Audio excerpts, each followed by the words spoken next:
one were to inquire throughout the world about Lyndon H. LaRouche, the answers would be many and varied. He is an economist. He predicted the crash of October '87. He's anti-establishment. He's a maverick. He is naming the names of the international banks running the drug traffic. He is persecuting me. He's the author of the SDI. He's the one with the program to fight AIDS. It's time to teach that guy a lesson. Now, as you know, I'm quite a center of controversy around this country these days, particularly around Washington. I'm in a fight with Henry Kissinger on every policy involving foreign policy in general and monetary policy.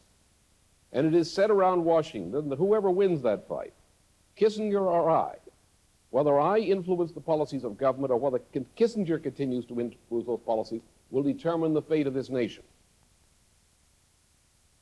One of the noblest politicians in the United States, Hewlin E. Jack, former borough president of Manhattan, who knew him well and personally over a period of many years, called him America's greatest son, and said, Lyndon LaRouche can fight to keep America strong.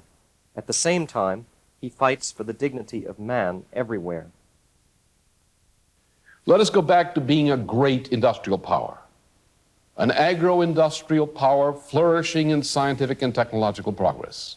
Let us be again what was said of us at the establishment of our independence from the feudalistic policies of Britain, a temple of liberty and a beacon of hope for all mankind. Let us again be the defender of the smaller, weaker nations of the world against colonialism and imperialism in all their manifestations.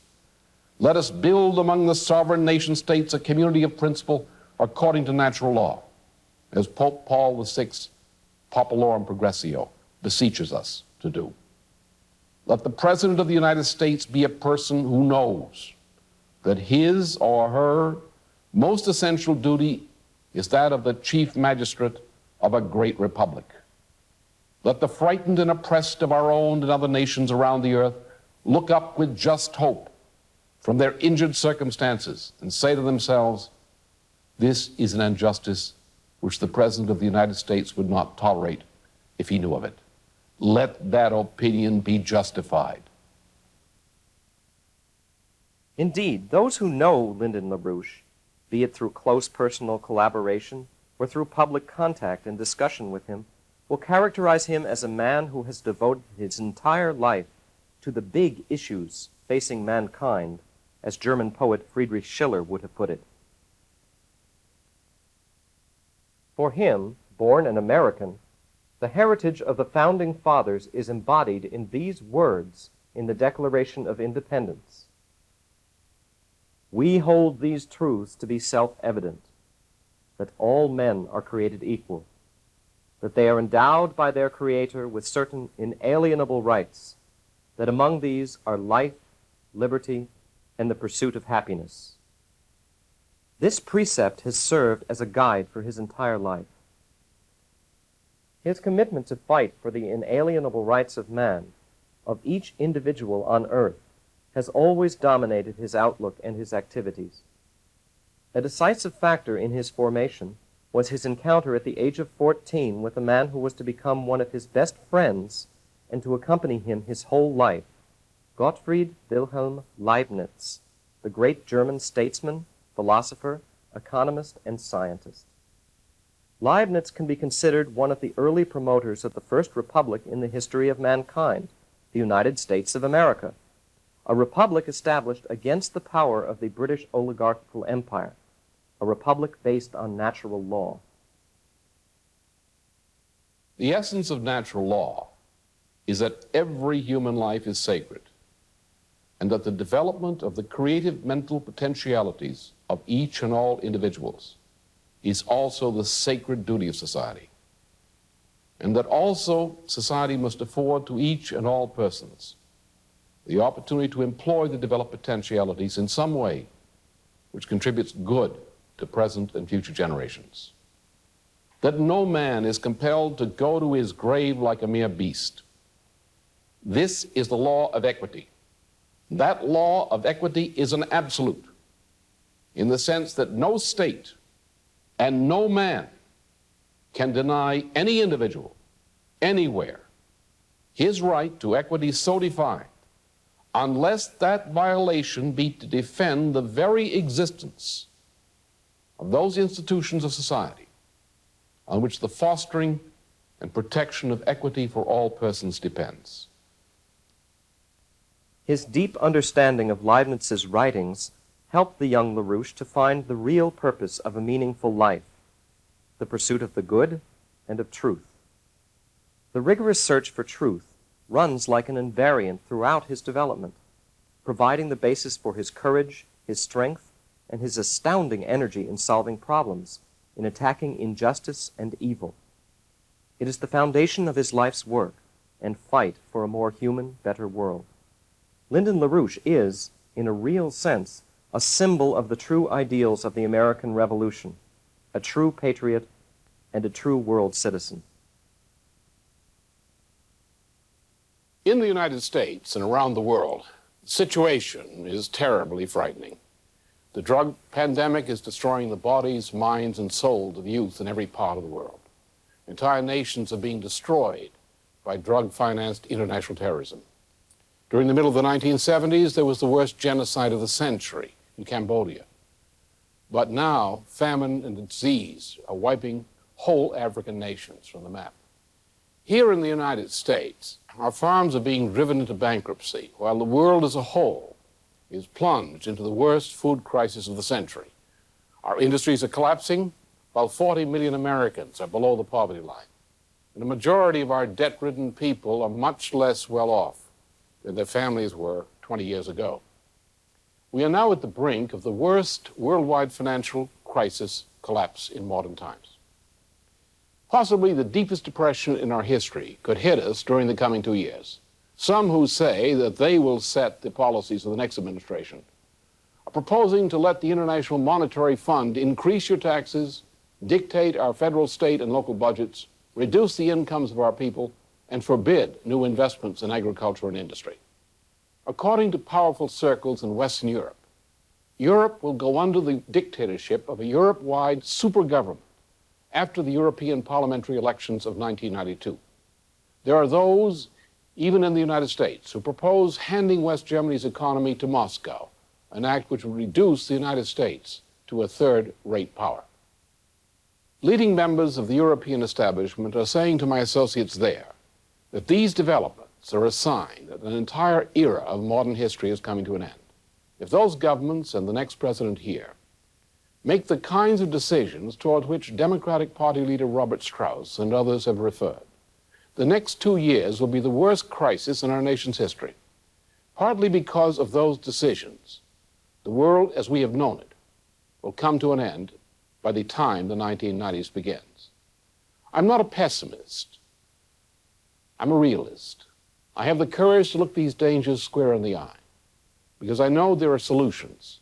We can conquer these dangers and save our freedom if we can find statesmen with the courage to make the bold decisions needed to reverse the downward trends we've been following during the past 20 years. Naturally, when those establishment figures say that we have come to the end of an era, they mean the post-war era. They mean the end of what used to be called the American century. They also mean something more than just the end of the American century. They mean this planet sliding into a new dark age like that in 14th century Europe. They mean the end of everything civilization has achieved in the cause of human freedom in Europe and the United States since the famous Council of Florence set modern civilization into motion back in 1439. I bring you terrible facts, but I also bring you a message of hope. His message of hope has been clearly understood throughout the world, especially the American people. And as his power increased in the fight for the Democratic presidential nomination in 1980, 84, and 88, he was singled out by the forces of evil as their main enemy and target. He, recognized as the anti-establishment figure, has become the main obstacle standing in the path of the Anglo-American establishment and the Russian nomenklatura. This point is fundamental to U.S. strategic policy today. So it's important that you understand the core of this problem as clearly as possible. As I reported in an earlier broadcast, the foundations for the policies of the liberal establishment family's agreements with Moscow are essentially the policies which were laid down by Bertrand Russell and H.G. Wells over the period from the early 1920s to the early 1960s. What Russell and his backers among the liberal establishment proposed to Khrushchev back during the 1950s was to set up a system of world government under which Moscow would rule one empire and the wealthy families the other. Since the liberal establishment families were working to destroy the sovereignties of the United States and other Western and Third World governments by tricks such as the International Monetary Fund's unconditionalities policies, these families have been weakening the United States and Western Europe massively, in a manner very much to the long-term military advantage of Moscow. Therefore, Moscow has allied itself with those families against the vital interests of the United States, against Western Europe, against Japan, and against Third World nations. However, at the same time, Moscow is committed to destroying those families as soon as the United States is brought under Soviet worldwide military hegemony. That is the core of the strategic problem. The reason Moscow hates me so bitterly is chiefly that Moscow fears that under conditions of eruption of a new economic depression, the policies which I represent might come to power in the United States in a way parallel to developments under President Franklin Roosevelt. If that were to occur, then the ability of the wealthy families to control the policies of the United States would be greatly weakened, probably preventing Moscow from becoming the worldwide power it desires to become before the end of the 1980s. That's the reason that Moscow has denounced me so violently and repeatedly in the Soviet press since the spring of 1983.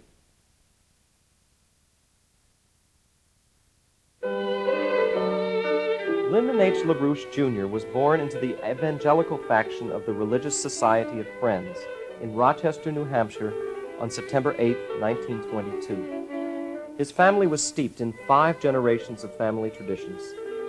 His paternal grandfather, Joseph LaRouche, had immigrated to the United States by way of Paris, France, from a remote region in Quebec. Joe LaRouche was the son of a violin maker. The ancestors of his mother, Jessie Weir LaRouche, had their roots in England and Scotland. They were Quakers who had settled in Pennsylvania during the 1670s. His maternal great-great-grandfather, the Reverend Daniel Wood, was of the same generation as President Abraham Lincoln, and, like Lincoln, was attached to Henry Clay in the American Whigs. Born a member of the Society of Friends, the Quakers, he later broke with that creed. After attending school in Rochester and Northeastern University in Boston, Massachusetts, he served in the American Army during the Second World War in the India-Burma theater. It was this experience in Burma and India which defined his principal lifelong political commitment: to force the United States to take post-war world leadership in establishing a world order dedicated to promoting the economic development of what today are called the developing nations. After the war in 1947, he started a 20-year career as a management consultant, gaining his first experience from his father at the United Shoe Machinery Corporation. During the period from 1948 to 1952, he, the student of Leibniz, refuted the morally unwholesome information theory dogma of Professor Norbert Wiener, an undertaking which led directly into his original discoveries in economics. In the mid-1960s, he launched a strong attack against the New Left and their post-industrial New Age philosophy, which he identified already at that time as the greatest evil of our age. His commitment to combat the New Left led to the creation of a new international humanist philosophical association. The building of this international movement reached a high point in 1977 when LaRouche married Helga Zepp LaRouche, the international president of the Schiller Institute and the chairman of the Patriots for Germany. In his autobiography, The Power of Reason, published in 1987, the year of his 65th birthday, LaRouche writes, "After 9 years of marriage, it is now difficult to make a distinction between the fruits of Helga's and my own collaboration, and the enrichment of my ideas in the course of that collaboration. Without her contribution, I should be much less than I am today. Those who find themselves in that state of mind know thus that theirs is a good marriage.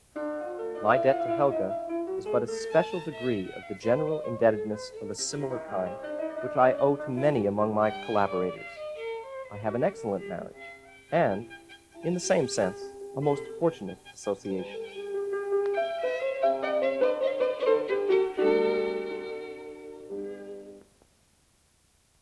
On September 8, 1987, his 65th birthday, his friends throughout the globe, artists, military men, leading politicians, scientists, and theologians, used the occasion to celebrate and honor a man who has contributed to enriching their own lives' activity, who has endowed his era with boundless treasures.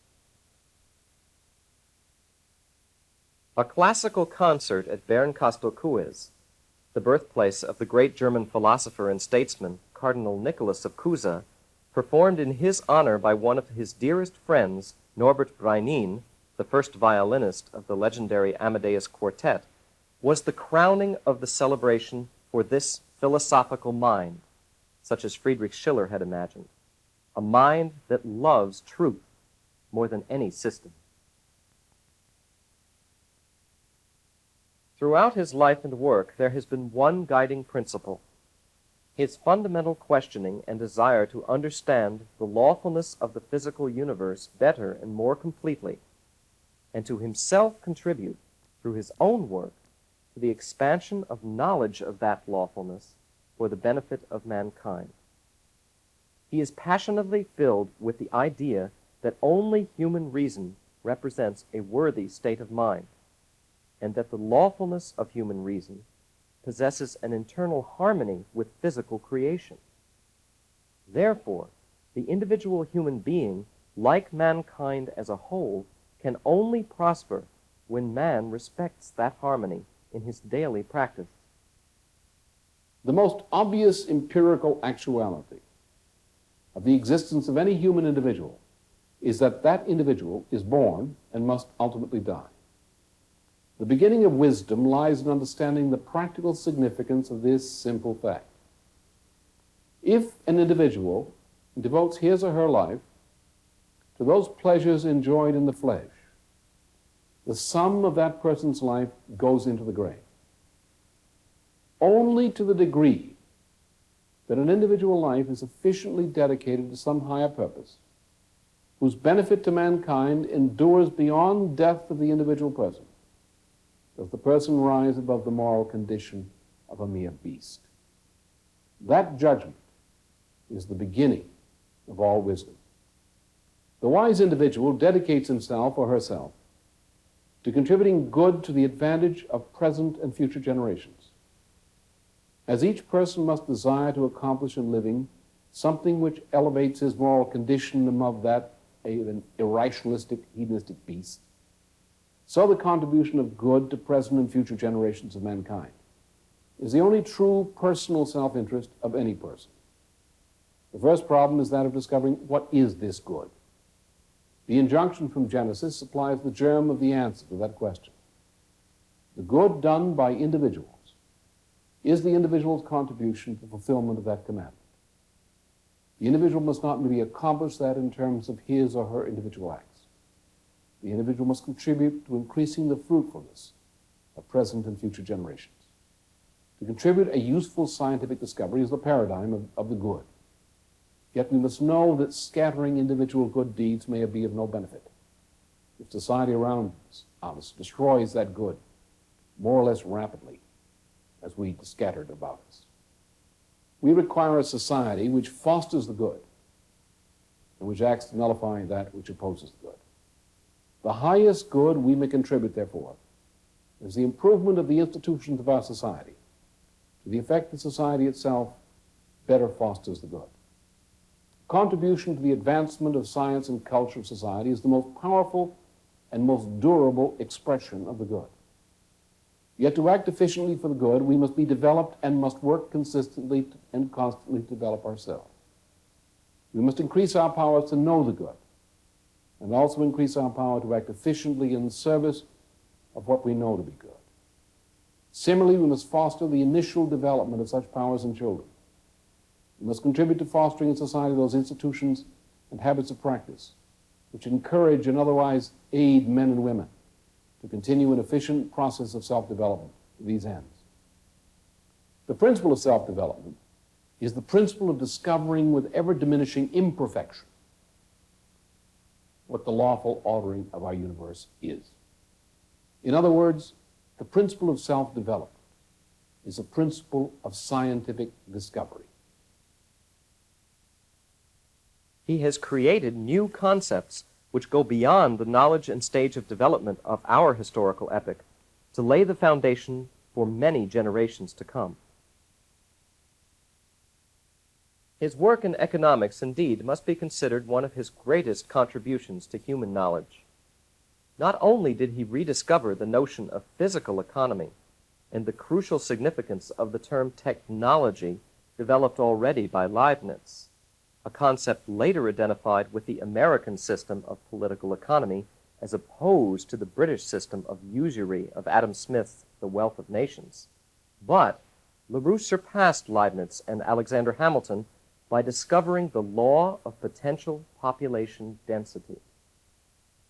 By the term economic science, we mean that science as first developed by Gottfried Leibniz during the period 1671 through 1716. Economic science, strictly defined, is a branch of physical science. Leibniz's discoveries establishing economic science include his development of the proper scientific meaning of the terms work, power, and technology, terms which Leibniz defined as an outcome of his mastery of the principles of design and function of heat-powered machinery. With the development of heat-powered machinery, the possibility was set into motion, in Leibniz's words, by which one man could perform the work of 100 others. Secondly, the most characteristic feature of machinery and similar processes in general is the transformation of the power supplied to the machine, or to an analogous process, to a relatively higher energy flux density. To see how the population has grown during the recent 400 years, look at the estimates on your chart now on your screen.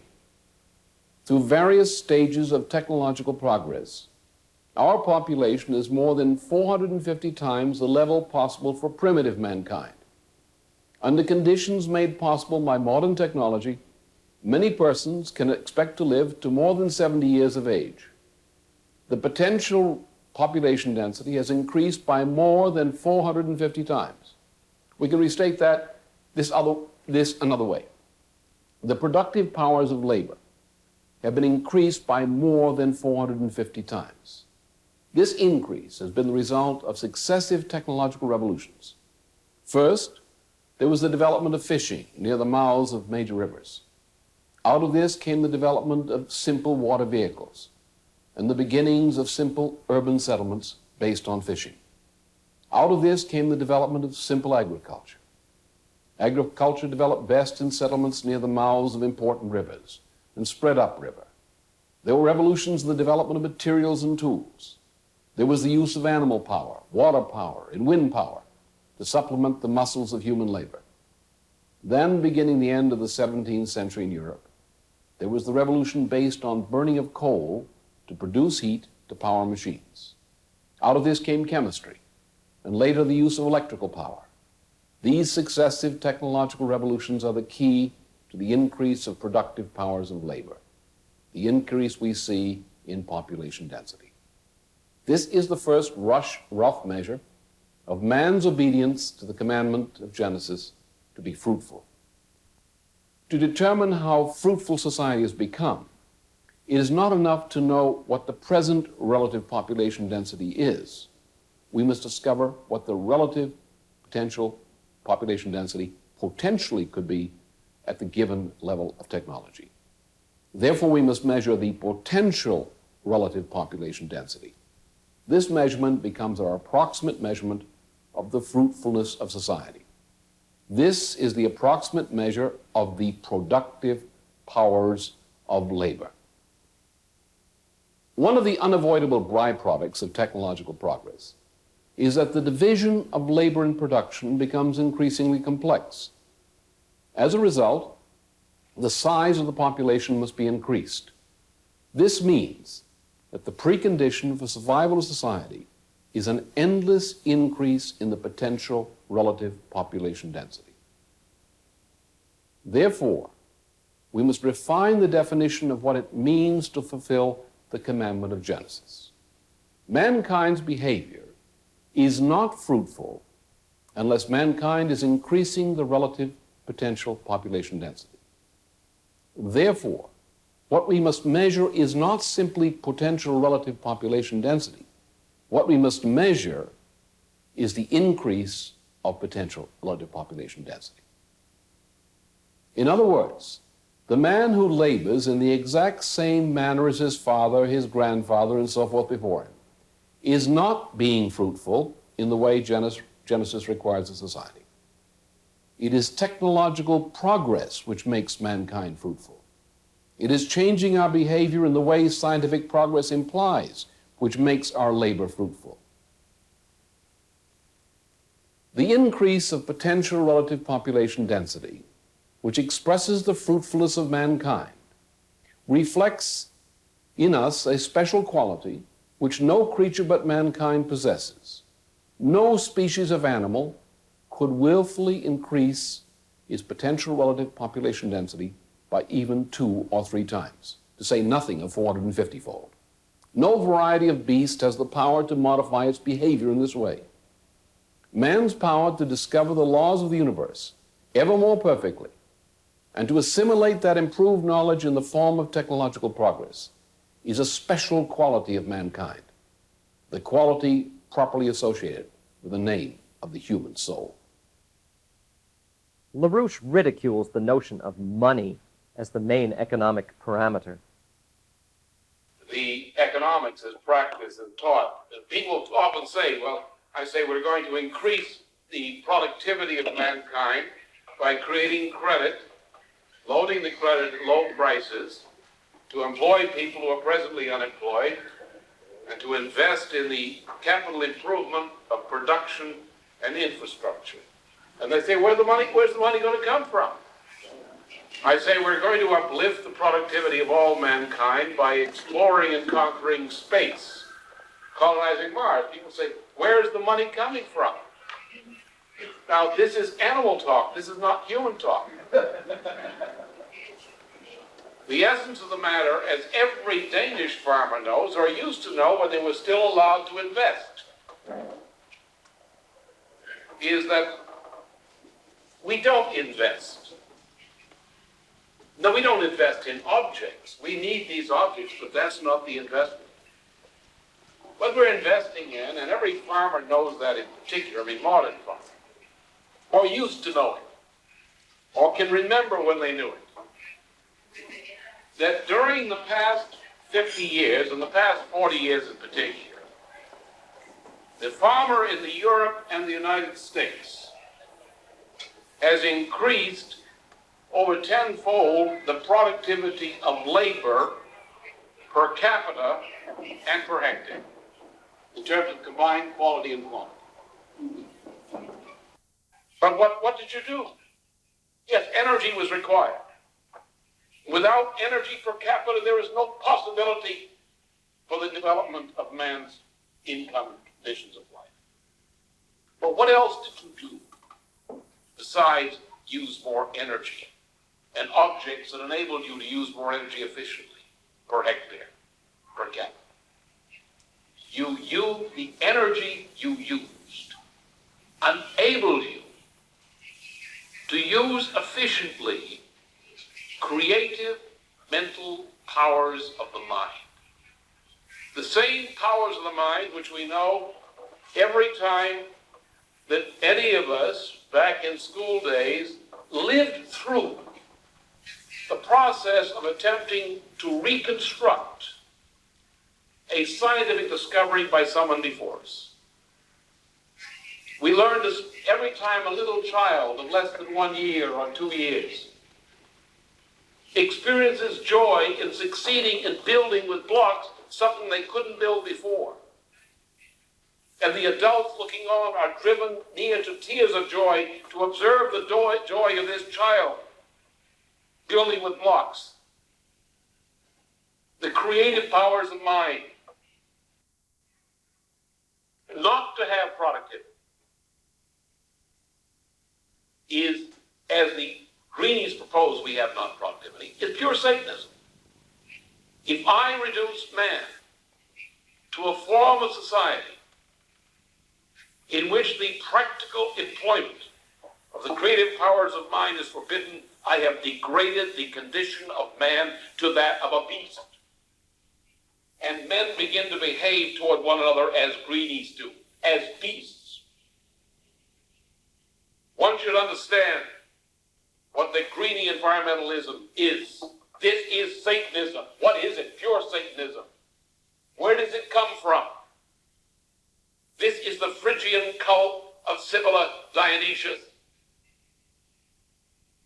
which was conceived with precisely the program to destroy the cities, to recruit the youth of the people of the cities into the countryside, to dance to strange rhythms, to perform strange sexual acts, to get into alcoholic and other kinds of intoxication, to become assassins, to go into the city, to destroy, murder their own parents, and to destroy the city. To return man to a condition, they said, a natural condition like the beast. What we are fighting for in production is not the gratification of the senses with material goods. What we're fighting for is the principle of human labor. Human labor, not labor by humans, but human labor. The use of the creative powers of mind to increase man's power over nature, that we might produce more human beings, each representing this creative power developed to a higher state. We are now, as I have proclaimed again and again, we're now at the verge where we can plan for our grandchildren to colonize Mars permanently. We're at the point where in the next part of the next century, we shall explore space beyond this solar system. And in the century beyond the next one, we shall colonize. Human beings will colonize beyond the solar system. There's no issue of production or hedonistic gratification in this. There is a purpose we can recognize, but which we cannot fully comprehend. There is a purpose for mankind in this universe which we do not yet understand. The means by which we progress to this purpose, this destiny assigned to us, is by the development of the creative powers of mind. And the farmer, who increased so greatly the production of food in the post-war period, by means of use of the creative powers of mind as the more efficient, better use of energy. This farmer, to the point at which we win or lose this civilization, we preserve that, or in a world of food control, in a world of a lower standard of living, in a world ruled by people who have this greeny political satanic persuasion, who degrade the condition of mankind closer and closer to that of nature, i.e. to bestiality. We lose that. This is for all of us. The purpose of human labor is man, the development of mankind. And human labor is labor based on the development of the creative powers of mind. Human labor is the exercise of the creative powers of human mind. It's the exercise of that which casts man, the individual, in the image of the living God. His work in economics also constitutes the theoretical and moral basis from which all his other scientific breakthroughs result, and also enabled him to develop a very profound, precise forecasting capability. It is therefore no coincidence at all that in 1958 he was able to forecast the current economic depression and financial collapse. Those who saw his half-hour nationwide TV show, The Test of Fire, in April 1988, will be shocked at the accuracy with which LaRouche analyzed the economic disaster, which was to grow even worse under a future President George Bush. So far, George's friends, using almost every trick in the book, have failed to control the financial crisis any better than Hoover did back in 1930. Let's take a quick look at the reason Bush's friends are doomed to fail in their efforts. Now, imagine we're back in October 1929. I drop this ball. Let's see how that looks on the Wall Street Journal's chart.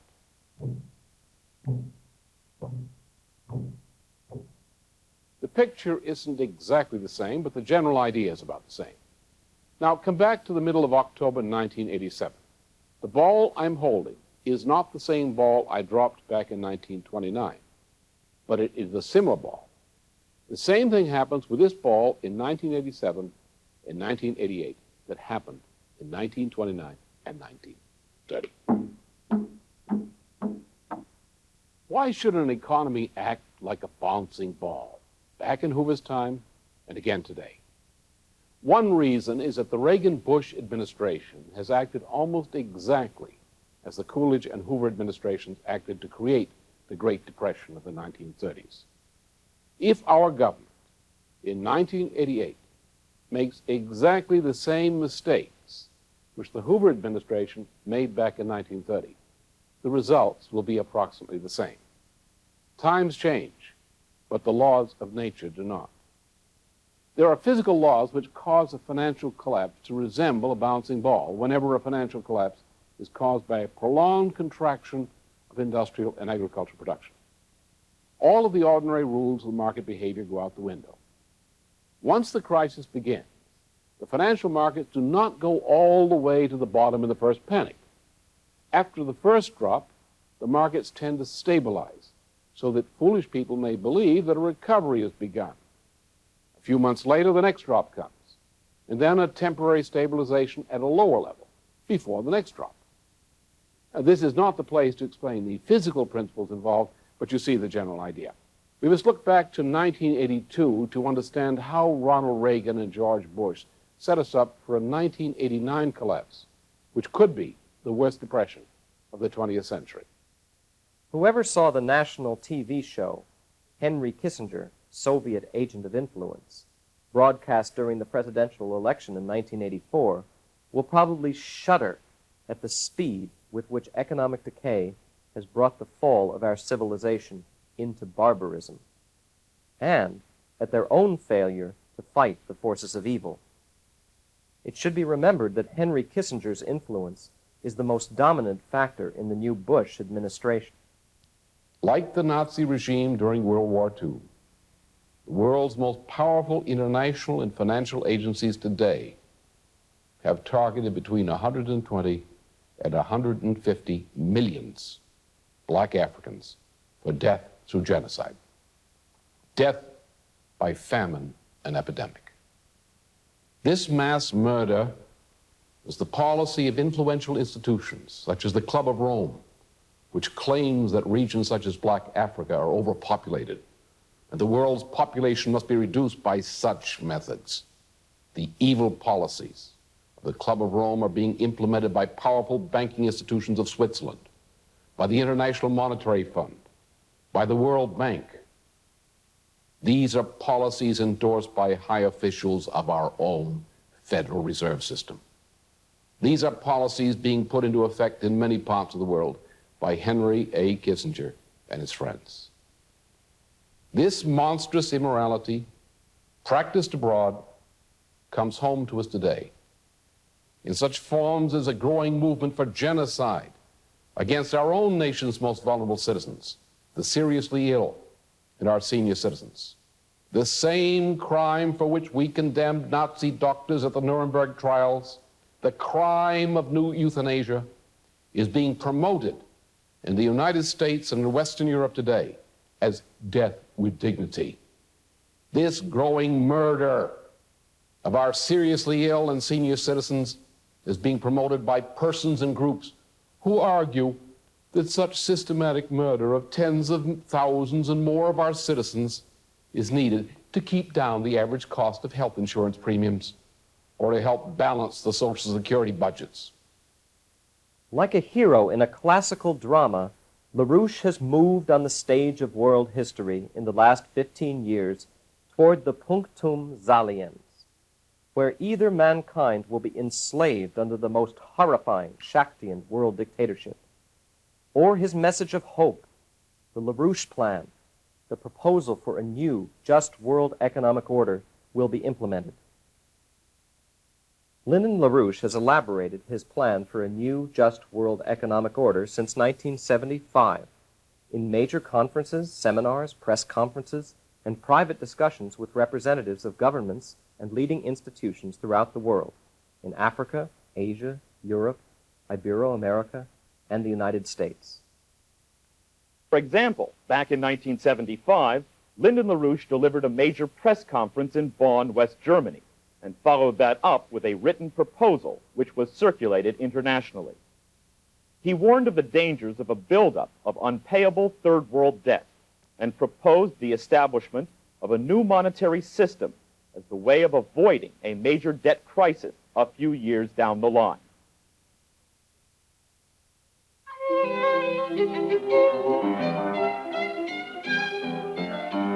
August 1976.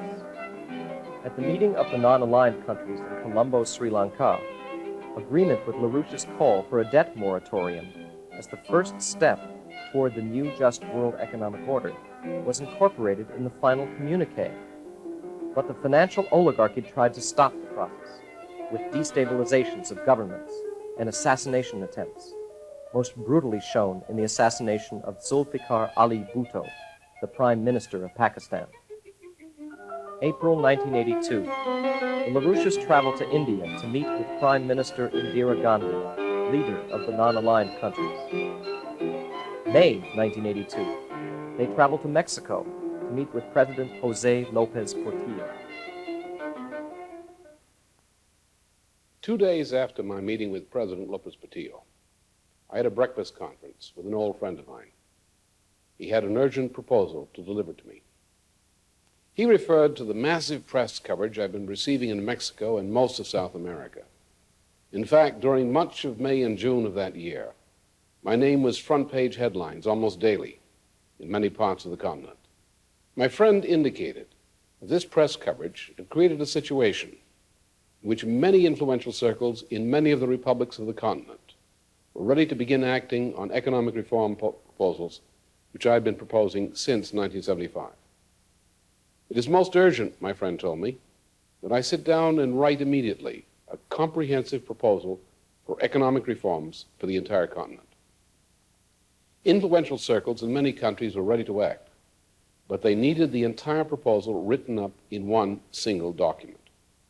I spent most of the month of July writing a book-length report on options for cooperation between the United States and its neighbors.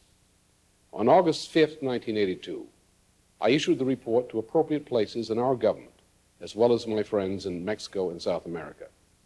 I named the report Operation Juarez, in memory of the collaboration between Benito Juarez and the patriotic circles of the United States, which have been associated with John Quincy Adams, Adams' U.S. Ambassador to Mexico, Joel Ponset, General Winfield Scott, and President Abraham Lincoln. During September and October of that year, President Lopez Portillo offered to cooperate with the United States along the lines of Operation Juarez. Instead, the United States sent Henry Kissinger to Mexico. Kissinger threatened to do terrible things to Mexico and to the President of Mexico if any President of Mexico should ever meet personally with me again. Today, ex-President Lopez Portillo lives abroad under threat of assassination. Since that period, from August through October 1982. There are only two sets of economic policies throughout South America. One set of policies is more or less exactly the policies I proposed in Operation Juarez. The opposing set of policies are those proposed by the firm of Kissinger Associates Incorporated. March 1983. At their summit in New Delhi, the non-aligned countries attacked the International Monetary Fund for the first time publicly. July 1983. The LaRouches travel again to New Delhi to address the World Affairs Council and to meet Prime Minister Indira Gandhi, who was later assassinated in October 1985. July 1983. Private discussions in Tokyo, Japan, with leading politicians, economists, military leaders, and scientists. July 1983. Discussions in Thailand on the development of the Kra Canal, one of LaRouche's great projects for the Pacific Basin. October 1983. LaRouche addresses a conference in Bangkok, Thailand, on the industrialization of Thailand. June 1984. LaRouche flies to Buenos Aires, Argentina, for meetings with leading Peronists, military figures, and President Raúl Alfonsín. September 1984. The LaRouches are invited to Japan. March 1987. In Lima, Peru, the LaRouches address a conference of the Schiller Institute and have private discussions with leading parliamentarians and military men. My essential function is a policy shaper. Mi función esencial es la de una persona que diseña e implementa políticas. And in terms of the policies I represent, Y en términos de las políticas que yo represento, I have every reason to believe that President Alan Garcia and I are in essential agreement as spokesmen of two nations. les puedo decir que el presidente Alan García y yo estamos de acuerdo en lo esencial como portavoces de dos países diferentes. As all of the other countries which have similar aspirations. Así también concordamos con todas las otras naciones que tienen aspiraciones parecidas. We must have a system of economic growth. Tenemos que tener un sistema que facilite el crecimiento económico. We must have world trade, Tenemos que tener comercio mundial which delivers capital goods needed to developing countries. que le puede garantizar a los países en desarrollo lo que necesiten en términos de bienes de capital. We must have long-term credit at low borrowing costs Tenemos que tener crédito a largo plazo y a bajas tasas de interés to enable this trade to occur. para que pueda llevarse a cabo este comercio. And we must reorganize the existing debt Y structures. tenemos necesariamente que reorganizar la estructura de endeudamiento actual. July 1987. The LaRouches accept an invitation to Ankara, Turkey, to meet with the Prime Minister, Turgut Özal.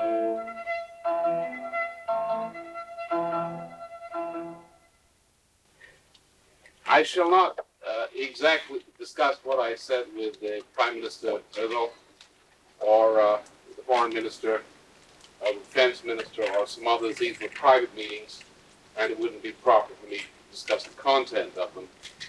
But, of course, the circumstances under which I'm here, as far as I can discuss and shall discuss. I shall say, first of all, one thing, which I think many of you will understand, and I shall speak with as much delicacy as is required by the fact that I'm a guest of this sovereign state, whose sovereignty I respect highly. And I will not meddle in the internal affairs of this country, nor do I wish to meddle in the relationship of this country's government to my state province.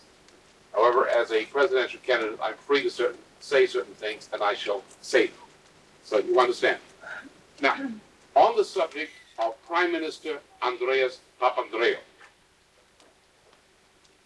I have a dossier which includes material on Mr. Papandreou, which covers a period of about 50 years. January 1988, Andover, Massachusetts. LaRouche speaks at a conference of the Schiller Institute about the tasks of establishing an equitable new international monetary system. March 1988, Cologne, Federal Republic of Germany. LaRouche speaks on the new just world economic order. May 1988, Nancy, France. the LaRouches address a conference at an international movement of farmers and consumers called Food for Peace, initiated by LaRouche with growing support in Asia, Europe, Ibero-America, and the United States. September 1988, they traveled to Taipei, Taiwan, for meetings with the leadership of the Kuomintang. November 1988, LaRouche speaks in Chicago at a Food for Peace conference.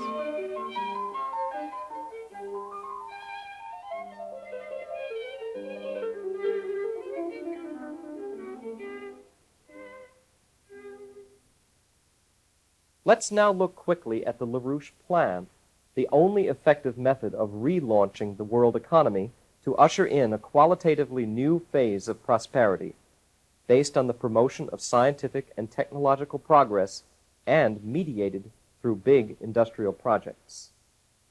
Next, I want to show you samples from my work on the projects for development of Ibero-America, which some of you call Latin America, and Africa. I've been working with governments and other influential circles in both these two continents since 1975.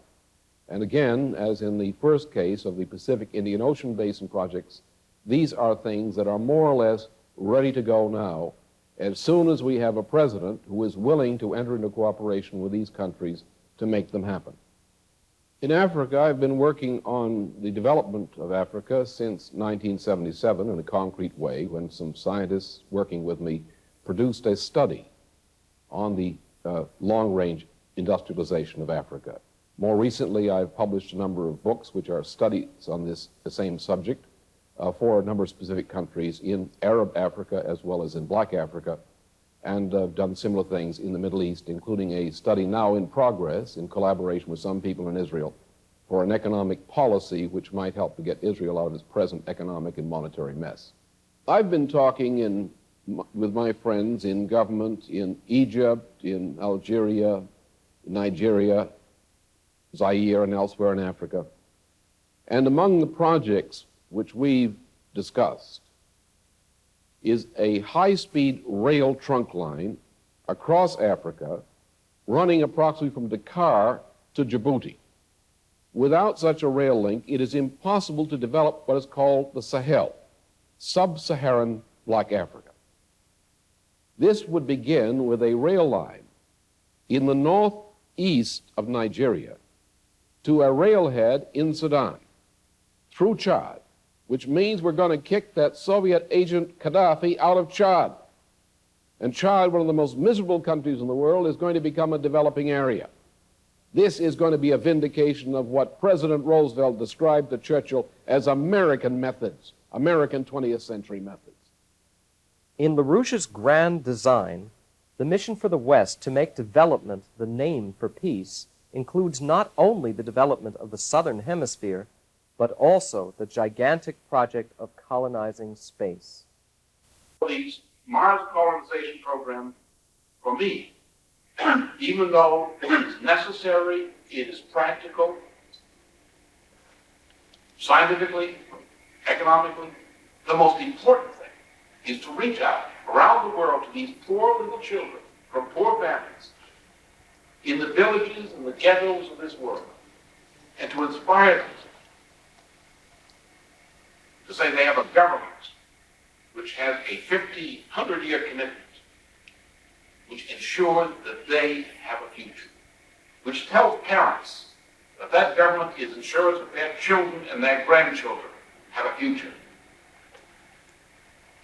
And if we can do that, and if nations will share in that attitude, developing the developing sector, cleaning up this planet, making it livable, and exploring space, I think we will survive quite nicely. And I think that will be a happier world than the kind of insane world which my own country has so much responsibility for helping to create.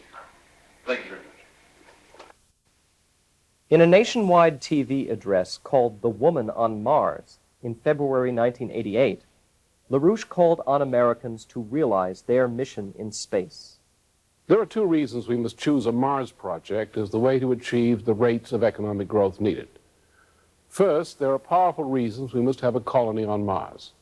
to achieve certain very specific kinds of scientific breakthroughs we shall need on Earth, we must do the kind of astrophysical research we cannot do without a Mars project.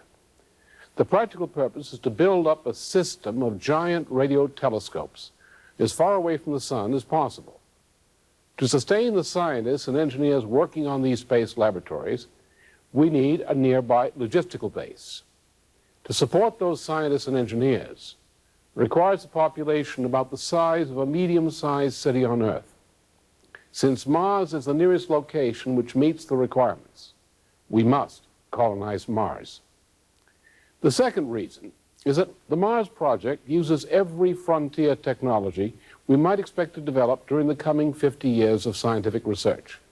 That means that the space program will be supplying our civilian industries with the most advanced technologies possible at the most rapid rate, putting the United States permanently in first place in technology.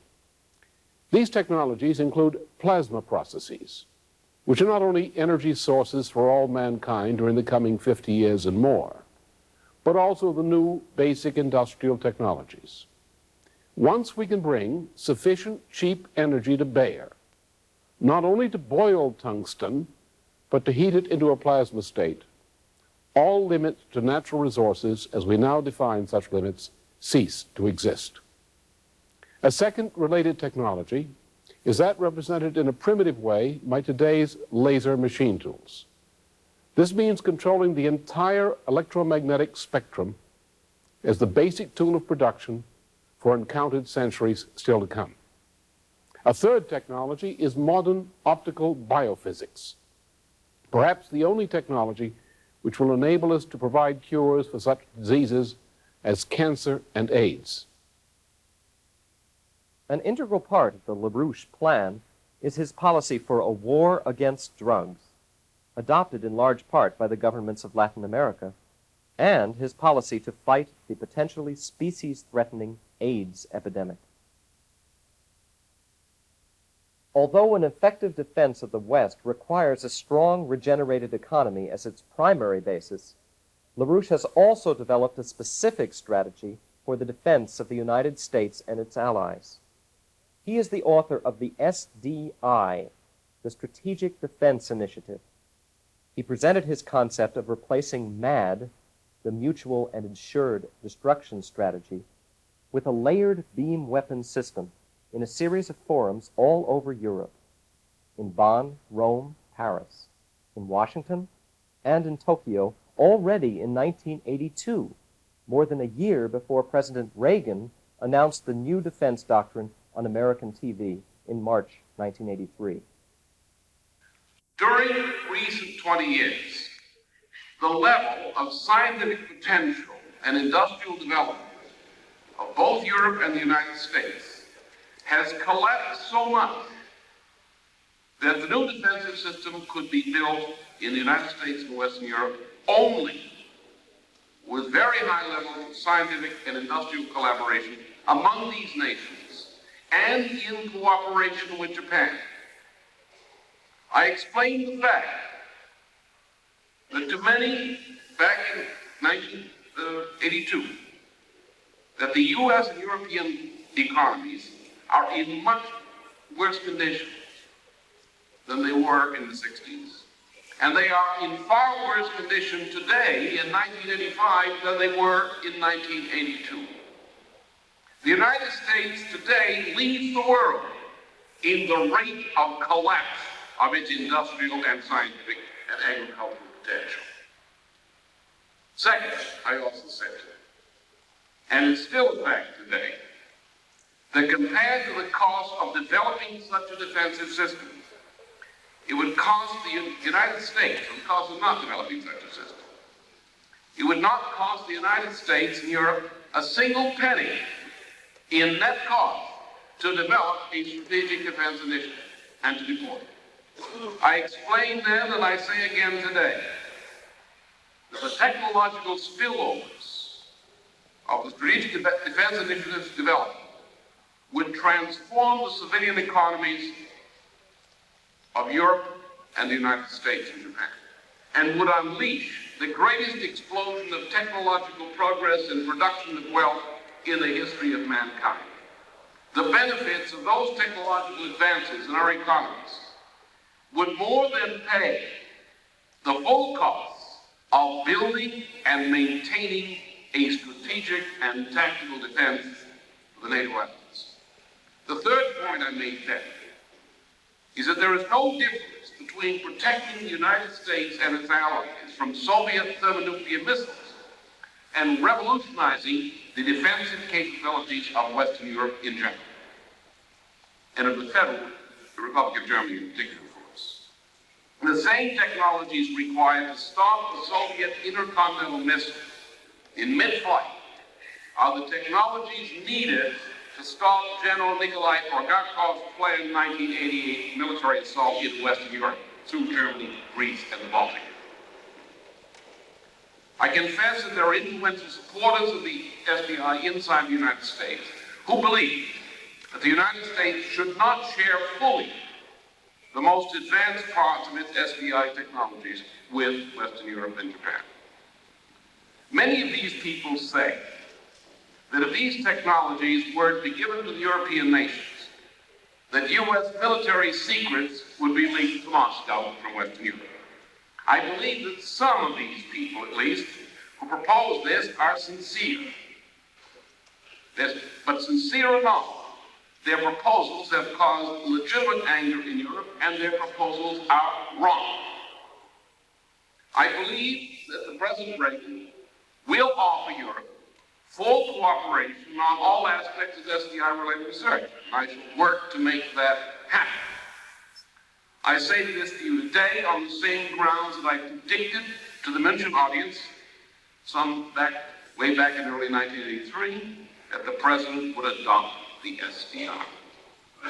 Most of my remarks to you today will identify those fundamental self-interests of the United States which the President of the United States must take into consideration in making his decisions on the form of cooperation with Europe and Japan. Obviously, the fact that the SDI became official U.S. policy in March 1983 ran completely counter to Moscow's plans for world hegemony, its notion of making Moscow the third and final Rome. That's why, since 1983 at least, the Soviets have regarded LaRouche as their principal adversary. The LaRouche campaign is a neo-fascist organization. You are among the troglodytes. They came to Rome on the invitation of Lyndon LaRouche. As the hobby horse of his electoral campaign, LaRouche has chosen space weaponry. He was delighted with the proposals Reagan made on March 23rd of this year to fill near-Earth space with lasers and other types of total weaponry. Over the years, it has become obvious that LaRouche represents the key opponent to the new Yalta deal between the Anglo-American establishment and the Soviets. The immediately primary objective of the Soviet regime is that of bringing West Germany into the Soviet sphere of influence. The entirety of Soviet geopolitical strategy for world domination depends upon Henry Kissinger's March 5th Time magazine proposal for decoupling the United States from West Germany. It is not essential, nor even desirable from a Soviet standpoint, that the Red Army permanently occupy West Germany. Once West Germany falls into the Soviet sphere of political and economic influence, all of Western Europe becomes immediately strategically indefensible. Soviet objectives concerning West Germany are part of a larger avowed Soviet doctrine known generally as the New Yalta Accord. This doctrine redraws the world map. The United States will be permitted a sphere of strategic influence in the Western Hemisphere, but nowhere else. The demanded Soviet sphere is to include all of Western continental Europe and the Mediterranean and all of Asia. Concerning the U.S. assigned sphere of influence, Soviet demands are limited to three. The United States shall never again attempt to equal Soviet forces in the mass or quality of weapons systems deployed. 2, the United States shall confine its strategic influence to Britain and the Americas. And 3, the United States shall maintain and expand its commitments to the Soviet Union in matters of trade, in such agricultural and other products as Moscow may request. During an historic visit to West Berlin, Germany in October 1988, LaRouche presented his grand design for Europe as an entente of sovereign republics.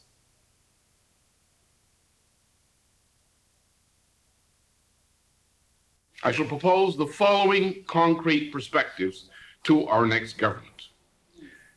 We say to Moscow, we will help you. We shall act to establish food for peace agreements among the international community, with the included goal that neither the people of the Soviet Union nor the developing nations shall go hungry.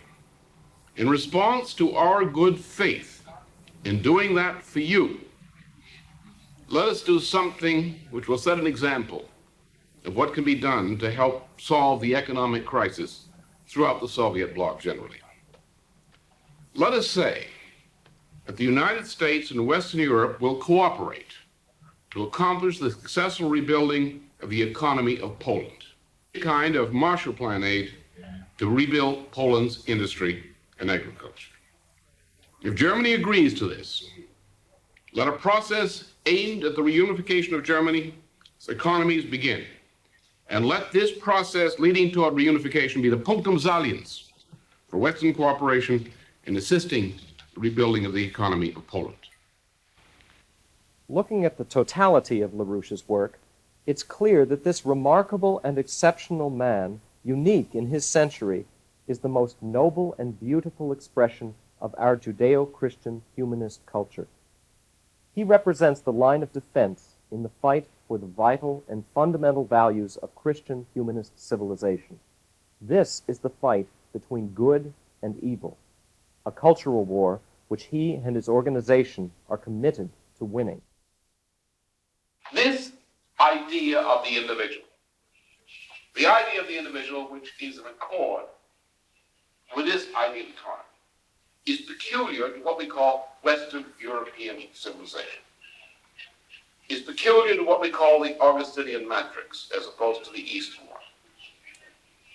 Because only certain ideas associated with the Augustinian notion of the Trinity, or the Augustinian clarification of the notion of the Trinity, and the idea of filioque, only in such a society which is so influenced does this idea of the relationship between individual natural law and creativity exist as a social policy.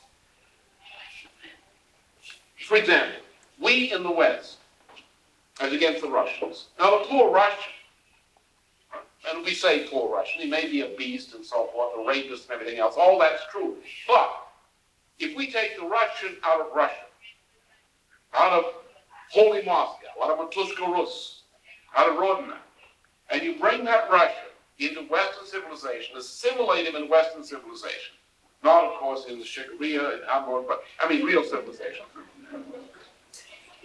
This Russian, as we know from Russian immigrants into Western Europe and the United States, this Russian is just like the rest of us, essentially, most of the time. But he becomes a productive worker, very skilled, moral, as we are moral. But you take his relative back in Russia, in Great Russia, and what have you got? You have a lazy, drunken, superstitious, immoral beast. That's a typical Russian. The Russian hates technological progress. The Russian hates that sort of thing. There are few Russians they can produce. Well, they have a military dictatorship, so they take all the productive Russians and they put them in the military sector. Right? And they all the dumb Russians who can't behave, who can't do anything, they put them in the civilian economy. And they make the civilian economy work by using slave labor from Turks and others, or by slaving and looting Eastern Europe. We in the West have actually twice to three times the productivity per person of of the Russians. Because we can assimilate and enjoy assimilating technological progress. We generate it and assimilate it. Russians can produce scientists, but they can't make their civilian economy work. Because the scientists cannot get the idea assimilated and accepted by the public. Now, this Western European civilization, based on this Augustinian conception of the individual, forms a cross, essentially, on the planet. It goes from the border of the Roman missionaries to the east, in the Ukraine, Poland, and so forth, that runs all the way to the Philippines. In the Americas, it runs from, well, a little south of Canada. We do have some Christians in the United States, and it runs down to the Cape of Good Horn. And you find also in Africa, you will find the influence of Christianity in Black Africa and so forth. It's a great positive force of development. Now, we in this Western European culture, these countries, have an obvious mission. We have the greatest culture, at least the Augustinian part, not the Shikariya part, not the Queen of England, and certainly not Prince Charles, but the real European culture. We have a great gift. This gift is a power, among other things, to generate and assimilate scientific and technological progress at a high rate. This is a power which is entrusted to us for all mankind. We have the motivation innate in our culture. We have the tradition innate in our culture which says to us that our destiny is to provide this to all mankind. To provide the fruits of our culture, and to provide the fruits of what that makes possible to all mankind. So therefore, in helping the world, helping non-communist Asia and Africa, we are really being very greedy. Not that we intend to take any wealth from these parts of the world, but in order to fulfill ourselves, we must deliver the gift entrusted to us, which it is our nature to give. And only by delivering that gift in that way can we truly realize what we must become. We must recognize that the gods of Olympus and their imperialisms or their echoes of Roman Empire, their global condominiums and so forth, are evil. That's negative, that's evil. But we cannot be moved merely by hatred of evil. Hatred in any form is not a good force, even hatred of evil. We must be moved to act by that which, like I said, by a love for mankind, a love and pleasure in discovering natural law and serving it. And we must remove evil, not because we hate it, but because we have to make room for the good work that we must do. Because we think that we owe this to our grandfathers, our great-grandfathers, and others before us, to ensure that the work of their lives, the work of our nation before, comes to some great fruitful end. LaRouche's creative breakthroughs in the fields of natural science, physics, biophysics, philosophy, history, aesthetics, and music have created the basis for a new scientific and cultural renaissance. His contributions in the service of art, especially classical music, have established him as an honored interlocutor and friend of many artists throughout the world. World-renowned singers and musicians are grateful to him, especially because of his fight to lower the tuning to Verdi's scientific tuning, C equals 256 cycles per second. Among those expressing their thanks are the famous baritone Piero Cappuccilli. Se dobbiamo parlare del signor LaRouche, To describe Lyndon LaRouche, I can say that he is a courageous man who has made many initiatives. He is a trustworthy man who has done much for opera, particularly in his support for Verdi's standard tuning pitch, A432, which is the key to safeguarding voices in the future. Ma non solo il perché per portare questo diapason a 432, ma per salvaguardare In quello che fact, potrà with the essere present il high tuning, patrimonio singers faced serious difficulties, nel tempo and it's delle very voci, important to return to Verdi's di quello A. che potranno fare le voci, in quanto con la attuale le voci si trovano in seria difficoltà. Verdi Se was right, vogliamo and avere Mr. ancora LaRouche, with his initiative, cantanti has validi, also understood how important it is effettivamente to go ritornare a back to quello che singing Verdi half a step lower. voleva.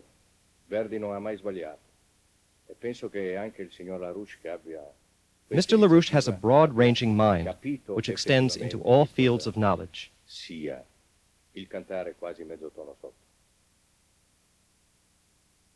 Personaggio molto eclettico questo signor And I LaRouche, must say that che LaRouche va is a person who spazio in knows tutti what i he's campi, doing. e devo dire che è una persona molto in gamba. Speriamo che ce ne siano anche I wish tante there were altre more uguali. people like him. And Norbert Breinin, the first violinist of the legendary Amadeus Quartet. I met Lyndon LaRouche through my work with the Amadeus Quartet, of which I used to be the leader until one of my colleagues died last year. I was always astonished about Lynn's knowledge about music, which was far above that of many practicing musicians, and certainly way above that of most laymen. He displayed the kind of analytical mind, the kind of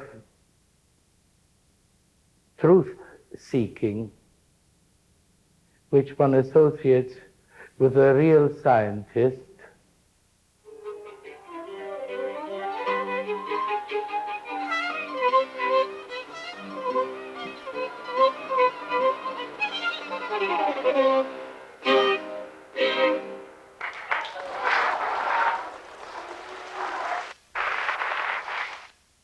The fight for the scientific tuning of C equals 256 was initiated by LaRouche at a conference in Milan, Italy, in April 1988.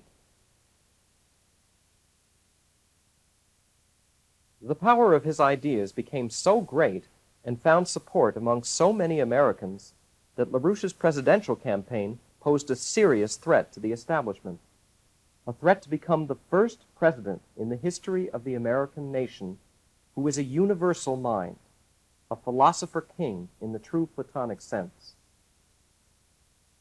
If I were president, for example, or President Reagan, if he wants to do it, call up the heads of state of these countries to the United States, meet in Washington for this kind of purpose, take the kind of measures I've indicated, and when they walk out of that office or out of that meeting, we're going to have a new international monetary system, and the 350 million people of Ibero-America and the 220 or 230 million people of the United States, that's a pretty good number, isn't it, are going to impose upon the world, to the enthusiastic cheering of most of the world, a new international monetary system, and the Swiss bankers will just have to watch it go by because they won't be able to stop us. For his enemies, this was clear with the dramatic victory of LaRouche candidates in the Illinois primary in March 1986. The order was given out by the establishment to stop LaRouche. "Let's teach LaRouche a lesson for his political arrogance," was the battle cry.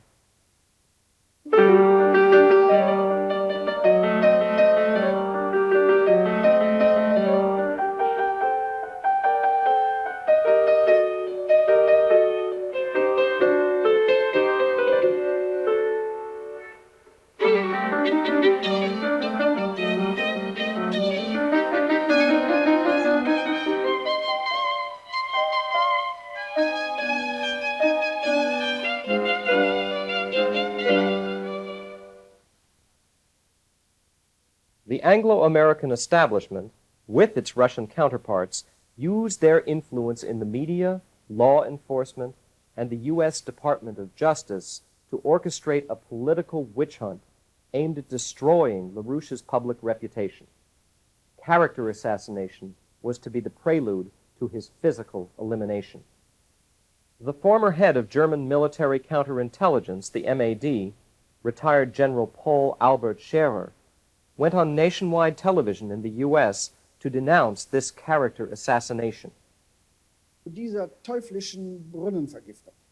The Soviets' diabolical poisoning of the wells and their cynical strategy of deception includes actions to muzzle, slander, criminalize, and eliminate important vanguard thinkers in the West. Lyndon LaRouche is one of these top-ranking target persons, as many experts have stated. In the global context, the Soviets have classified him as their deadly enemy number one on the KGB's list of Americans alive today. LaRouche emerged as a dire threat when he developed the idea of the SDI to defend the West, a concept which was adopted by President Reagan in 1983. Ever since then, a campaign of character assassination has been running against him at full throttle. If the accusations leveled against LaRouche were true, we would have to seriously warn against him. But, and this I know, there is no truth to them. Why am I standing up for LaRouche? Because I have come to know him personally as a far-seeing, highly committed person of unimpeachable integrity, as a policymaker, as a modest, honest, and deeply religious human being whose overriding concern is the future of Western civilization. We in Europe depend upon our alliance with America, and Lyndon LaRouche would never let us down. On January 27, 1989, in Alexandria, Virginia, in the most horrendous political show trial, worthy of Hitler or Stalin, and without precedent in U.S. history, LaRouche and 6 associates, convicted on hoked-up charges of conspiracy to commit tax evasion and fraud, were sentenced. LaRouche, at the age of 66, was given a ridiculously long prison term of 15 years and was immediately imprisoned, despite a pending appeal. A storm of protest all over the world was unleashed by this expression of KGB Nazi justice against LaRouche. Circles in Europe drew the historical parallel to the People's Court of Roland Freisler in Nazi Germany. Others, like retired German Brigadier General von der Heydte, a well-known expert in constitutional and international law, have compared the trial against LaRouche with the Dreyfus affair in France in 1894. In Ibero-America, the treatment of LaRouche has been understood as the climax of the long series of treasonous acts which the United States has committed against its friends and allies in this century. A nation which treats its greatest sons, such as Martin Luther King, John F. Kennedy, and now Lyndon LaRouche, in such a way, brings its own punishment upon itself. Millions of people throughout the world have realized that in the Nazi KGB show trial of Alexandria, Virginia, in reality, the entire concept of a new and just world economic order and our Judeo-Christian humanist culture, best embodied in the Constitution of the First Republic in history, the United States itself, was on trial.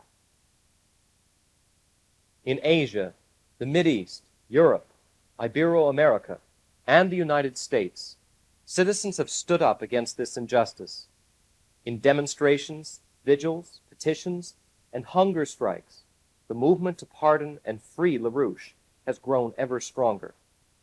This movement will not rest until the final Martin Luther King Tribunal, acting on behalf of the highest agency of justice, has prosecuted and judged those who are guilty of defiance of natural law. As Friedrich Schiller said, world history is the court of world justice.